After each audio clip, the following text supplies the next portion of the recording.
নমস্কার, আপনি দেখছেন স্টক মার্কেট বাংলা। আজ আমি মিউচুয়াল ফান্ডের লেটেস্ট আপডেট নিয়ে আপনাদের সামনে হাজির হয়ে গেছি। আপনারা সকলেই জানেন যে আমরা এই চ্যানেলে মিউচুয়াল ফান্ড রিলেটেড ভিডিও বানাই। ডেলি মিউচুয়াল ফান্ডে কেমন কী রিটার্ন দিচ্ছে, কত কী গ্রোথ দিচ্ছে, সমস্ত কিছু আপনাদের ভিডিও মাধ্যমে তুলে ধরার চেষ্টা করি। তো চলুন বেশি কথা না বাড়িয়ে আজকের ভিডিওটি শুরু করা যাক।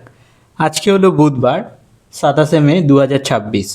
26শে মে মঙ্গলবারে কী ঘটেছে সেইটা কিন্তু আমি এই মুহূর্তে আপনাদের দেখাবো, কারণ আপনারা সকলেই জানেন যে মিউচুয়াল ফান্ড আপডেট হতে একদিন মতো সময় লেগে যায়। তার মানে আগের দিন যা ঘটেছে তার ইম্প্যাক্টটা মিউচুয়াল ফান্ডে এতক্ষণে আপডেট হয়ে রিফ্রেশ হয়ে গেছে, সেটা আমি এই মুহূর্তে দেখাবো।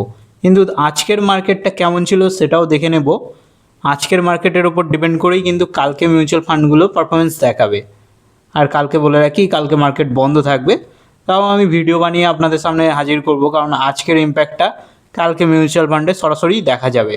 চলুন আজকের মার্কেটেরটা দেখে নিই কেমন কী ছিল। দেখুন, আজকের মার্কেট খুব একটা ভালো ছিল না, রিকভারি মোডে ছিল মার্কেট।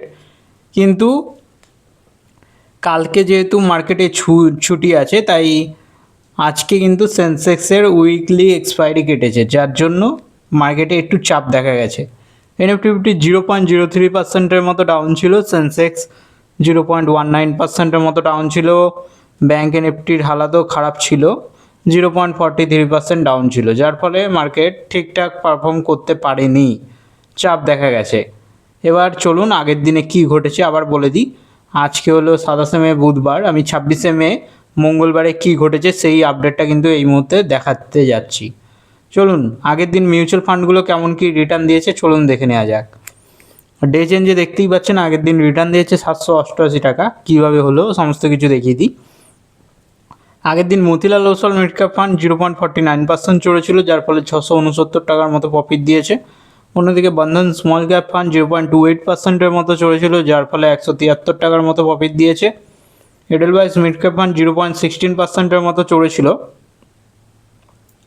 যার ফলে 16 টাকা মতো প্রফিট দিয়েছে।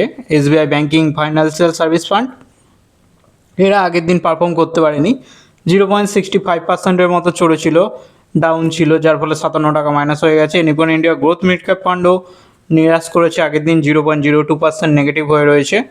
অন্যদিকে Nippon India small cap fund যদি আপনি দেখেন তাহলে দেখতে পারবেন পজিটিভ রয়েছে, 0.16%-এর মতো প্রফিট রিটার্ন দিয়েছে। আগের দিন 2 টাকা 29 পয়সা মতো প্রফিট দিয়েছে। পারাকপাড়ি ফ্লেক্সি ক্যাপ দেখুন 0.25%-এর মতো নেগেটিভ ইম্প্যাক্ট ছড়িয়েছে, যার ফলে 2 টাকা 63 পয়সা মতো মাইনাসের রিটার্ন দিয়েছে। এইচডিএফসি ফ্লেক্সি ক্যাপও মাইনাসের রিটার্ন দিয়েছে, 0.37% নেগেটিভ হয়েছে, 3 টাকা 84 পয়সা মাইনাস হয়ে গেছে। এডেলওয়াইস গোল্ড অ্যান্ড সিলভারে 9 টাকা মাইনাস হয়ে গেছে, আগের দিন গোল্ড অ্যান্ড সিলভারও চলতে পারেনি, -1.24% নেগেটিভ ইম্প্যাক্ট ছড়িয়েছে, যার ফলে 9 টাকা মাইনাস হয়ে রয়েছে। DSP multi asset allocation fund 0.41%-এর মতো চড়েছে আগের দিন, যার ফলে 0.44%-এর মতো রিটার্ন শো হচ্ছে এই মুহূর্তে। তার মানে দেখতে গেলে শুধুমাত্র প্রতিটা মার্কেটই খারাপ পারফর্ম করেছে, যদিও মতিলাল আর বন্ধন কিছুটা পারফরমেন্স দেখিয়েছে। স্মল ক্যাপ ঠিকঠাক চলেছে, মিড ক্যাপ ঠিকঠাক মতো চলেছে, বেশিরভাগই ফান্ড পারফর্ম করতে পারেনি, যেমন নিপন। কিন্তু মতিলাল পারফর্ম করেছে, কারণ আইটি স্টক আগের দিন ঠিকঠাক চলছিল, আজকে আবার মুনাফা বসুলি হয়ে গেছে।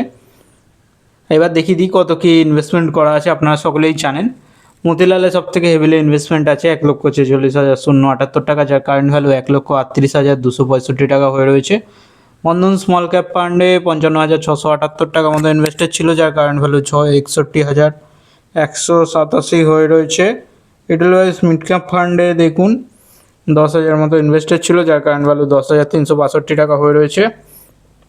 এসবিআই ব্যাঙ্কিং ফাইন্যান্সিয়াল সার্ভিস ফান্ডে দেখুন 8,552 টাকা মতো ইনভেস্টেড ছিল, যার কারেন্ট ভ্যালু 8,735 টাকা হয়ে রয়েছে। Nipon India growth mid cap ফান্ডে দেখুন 1,413 টাকা মতো ইনভেস্টেড ছিল, যার কারেন্ট ভ্যালু 1,512 টাকা মতো হয়ে রয়েছে। নিপন ইন্ডিয়া স্মল ক্যাপ ফান্ডেও দেখুন 1,380 মতো ইনভেস্টেড ছিল, যার কারেন্ট ভ্যালু 1,479 মতো হয়ে রয়েছে। পারাকপাড়ি ফ্লেক্সি ক্যাপে 1,000 টাকা মতো ইনভেস্টেড ছিল, 1,032 হয়েছে। এইচডিএফসি ফ্লেক্সি ক্যাপে 1,000 টাকা মতো ইনভেস্টেড ছিল, যার কারেন্ট ভ্যালু 1,030 হয়ে রয়েছে। এডেলওয়াইস গোল্ড অ্যান্ড সিলভারে দেখুন 800 টাকা মতো ইনভেস্টেড ছিল, যার কারেন্ট ভ্যালু 784 টাকা হয়ে রয়েছে। ডিএসপি মাল্টি অ্যাসেট অ্যালোকেশন ফান্ডে 100 টাকা মতো ইনভেস্টেড ছিল, যার কারেন্ট ভ্যালু 108 টাকা হয়ে রয়েছে এই মুহূর্তে। বলতে গেলে প্রতিটা ফান্ডই পারফর্ম করেছে, শুধুমাত্র মতিলাল ওসওয়াল আগাগোড়াই মিড ক্যাপ ডাউন ছিল, এখনও ডাউন হয়ে রয়েছে, রিকভারি করতে পারছে না। এডেলওয়েস গোল্ড অ্যান্ড সিলভারও মাইনাস হয়ে রয়েছে, গোল্ড অ্যান্ড সিলভারও চলছে না। 800 টাকা মতো ইনভেস্টেড ছিল, 784 হয়ে রয়েছে কারেন্ট ভ্যালু, তার মানে মাইনাসেই রয়েছে। এবার এই পোর্টফোলিওটা বলে দিই, 1 ইয়ার হয়ে গেছে। এবার আমি দেখে নেব যে এই পোর্টফোলিওতে টোটাল রিটার্ন কত দিয়েছে, চলুন সেটাও দেখে নেওয়া যাক। দেখুন, এটা 1 ইয়ারের পোর্টফোলিও, বলে রাখি আগে থাকতেই। এই 1 ইয়ারে সব থেকে খারাপ পারফরমেন্স করেছে Motilal Oswal mid cap fund, আপনারা সকলেই জানেন। 7,812 টাকা মতো মাইনাসে রিটার্ন দিয়েছে, 5% মতো নেগেটিভ ইম্প্যাক্ট ছড়িয়েছে। বন্ধন স্মল ক্যাপ ফান্ড 9% মতো রিটার্ন জেনারেট করে দিয়েছে, 5,509 টাকা মতো প্রফিট দিয়েছে। এডেলওয়েস মিড ক্যাপ ফান্ডে দেখুন 3.62% মতো রিটার্ন জেনারেট করে দিয়েছে, যার ফলে 361 টাকার মতো প্রফিট দিয়েছে। এসবিআই ব্যাঙ্কিং ফাইন্যান্সিয়াল সার্ভিস ফান্ডে দেখুন 2.14% মতো রিটার্ন জেনারেট করে দিয়েছে, যার ফলে 182 টাকা মতো প্রফিট জেনারেট করে দিয়েছে। Nipon India growth mid cap ফান্ডে দেখুন 7% মতো রিটার্ন জেনারেট হয়েছে, যার ফলে 99 টাকার মতো প্রফিট শো হচ্ছে। অন্যদিকে নিপন ইন্ডিয়া স্মল ক্যাপ ফান্ডে দেখুন 17% মতো রিটার্ন জেনারেট হয়েছে, যার ফলে 99 টাকার মতো প্রফিট জেনারেট হচ্ছে। পারাকপারিক ফ্লেক্সি ক্যাপে দেখুন 3.2% মতো রিটার্ন জেনারেট হয়েছে, 32 টাকা পারফর্ম করেছে। এইচডিএফসি ফ্লেক্সি ক্যাপে 3.1% মতো রিটার্ন জেনারেট করেছে, যার ফলে 30 টাকা মতো প্রফিট শো হচ্ছে। অন্যদিকে এডেলওয়েস গোল্ড অ্যান্ড সিলভারও চলেনি, 2% মতো এখনও ডাউন আছে, 16 টাকা মতো প্রফিট লস আছে। ডিএসপি মাল্টি অ্যাসেট অ্যালোকেশন ফান্ডে 8% মতো রিটার্ন জেনারেট হয়েছে, যার ফলে 8 টাকা মতো প্রফিট শো হচ্ছে। এই তো ছিল টোটাল রিটার্ন। এবার হচ্ছে প্লাস মাইনাস করে এখানে দেখতেই পাচ্ছেন, শুধুমাত্র মতিলাল, বন্ধন, এডেলওয়েস আর হচ্ছে Nipon India small cap fund বাদে আর ডিএসপি মাল্টি অ্যাসেট বাদে বাদবাকি সবই নেগেটিভ ইম্প্যাক্ট ছড়িয়েছে। কেটে কুটে 788 টাকার প্রফিট দেখিয়েছে।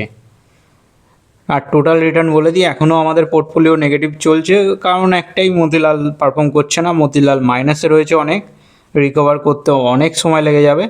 তাই টোটাল রিটার্ন এখনও 1,500 টাকা মতো মাইনাসে রয়েছে, 1,504 টাকা পোর্টফোলিও ডাউন রয়েছে, 0.67% মতো এখনও পোর্টফোলিও নেগেটিভ। ইনভেস্টেড অ্যামাউন্ট দেখুন 2,26,000 টাকা, আর কারেন্ট ভ্যালু দেখুন 2,24,495 টাকা। এক্সআইআর দাঁড়াচ্ছে 2.28%, এক্সআইআর পজিটিভে রয়েছে।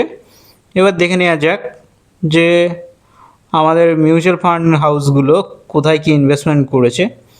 অবভিয়াসলি ইকুইটি মার্কেটে রয়েছে 93%-এর মতো, ডেটে 6%-এর মতো, কমিউনিটিতে 0.35%-এর মতো অ্যালোকেশান। আর মার্কেট মিড ক্যাপ অনুযায়ী আমাদের মিউচুয়াল ফান্ডগুলো প্রধানত মিড ক্যাপ হেভি, মিড ক্যাপের মধ্যে হেভিলি ইনভেস্টমেন্ট আছে। 60%-এর মতো মিড ক্যাপে ইনভেস্টমেন্ট আছে, স্মল ক্যাপে 22%, লার্জ ক্যাপে 16%। কোন সেক্টরে টাকাটা অলরেডি ইনভেস্ট করা হয়েছে? ফাইন্যান্সিয়াল সেক্টরে 33%-এর মতো, টেকনোলজি সেক্টরে 18%, কনজিউমার ডিকশনারিতে 15%, ইন্ডাস্ট্রিয়ালে 13%, হেলথ কেয়ারে 4%, মেটেরিয়ালসে 4%, রিয়েল এস্টেটে 3%, এনার্জি ইউটিলিটিসে 3%, কনজিউমার স্টেপলসে 1%, ডাইভার্সিফাই আছে 0.62%, আনস্পেসিফাই কিছু নেই। এই তো ছিল মিউচুয়াল ফান্ড রিলেটেড ভিডিও। কেমন লাগলো অবশ্যই জানাবেন। এরকম daily mutual fund related update পাওয়ার জন্য একটু চ্যানেলটিকে সাবস্ক্রাইব করে সাপোর্ট করবেন। দেখা হচ্ছে পরের ভিডিওতে। ধন্যবাদ।